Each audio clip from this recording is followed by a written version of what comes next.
Chapter 6. We go to Scollay Square.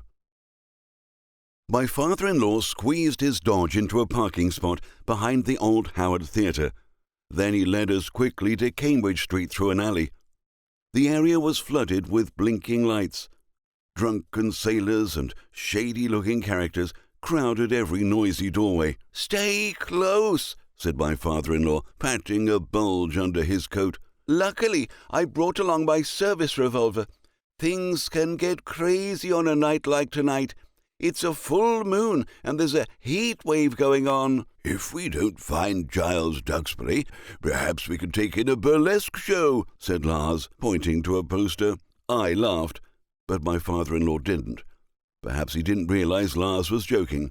My father-in-law motioned for us to halt when we reached a place called Dixie's Bar. "Duxbury lives up there," he pointed. "I'll go and see if he's home. You two stay here. You can go up and do whatever it is you're going to do after I come back down. It'll look suspicious if all three of us tramp up the steps together." My father-in-law vanished into darkness. "Detective Sergeant Oakes seems to be enjoying himself tonight," said Lars. "Yes, I'm glad we brought him along." "Did you know he had a gun?" "No."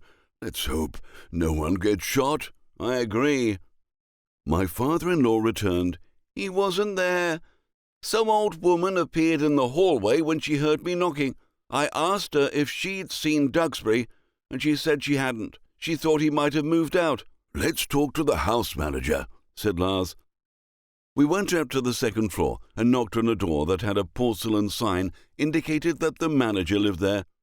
There was no answer. "Someone's in there," said my father-in-law. "I can hear the radio." He knocked again. A woman finally answered. She had bloodshot eyes and was dressed in a housecoat. She reeked of alcohol. "We're looking for Giles Duxbury," said my father-in-law. "He ain't here." The woman tried to shut the door, but couldn't, because my father-in-law's foot was in the way. "Did he move out?" asked my father-in-law, pushing the door open. "Yeah." "How long ago?"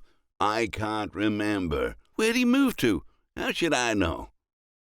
Lars took out his wallet. "Here's a crisp new $100 bill, ma'am." He held it up between two fingers. "It's yours if you tell us where Giles Duxbury is." "Are you the police?" "No, we're old friends," said Lars. "We need to give him some news about another old chum. It's something he'd want to know." The woman took the $100 bill, examined it, and then stuffed it down the top of her housecoat. Then she leaned forward. "Last I heard, he was living up on Blossom Street." "Do you know where he works?" I asked. "He never said what he does, and I don't like to pry." "Did he have many friends?" asked Lars. "Nah, he kept to himself mostly." "Did he pay his rent on time?" I asked. "Sometimes." "Did he frequent Dixie's Bar downstairs?" asked Lars. "Yeah, I've seen him there a few times." "Do you have a picture of him?" I asked. "A picture? This is an apartment house, not a wedding chapel." "Can you describe him?" asked Lars. "Ain't he your friend?" "We haven't seen him in years," I said. "He might have changed." The woman tried to shut the door again, but couldn't, because my father-in-law's foot was still in the way. "We'll come by tomorrow," said Lars. "If you learn something that helps us find Giles Duxbury, I'll give you another crisp, new $100 bill." My father-in-law moved his foot. The door slammed shut. We returned to the street. "You overpaid the old sot," said my father-in-law. "You could have bought all those lies for $5. $5 would have sent her back to bed," said Lars. "Now she's telephoning everyone she knows. She'll find Duxbury before we do." "That's a lot of dough to toss around, Sir Lars." My father-in-law lighted a cigarette. "My daughter told me not to ask questions, but I am curious.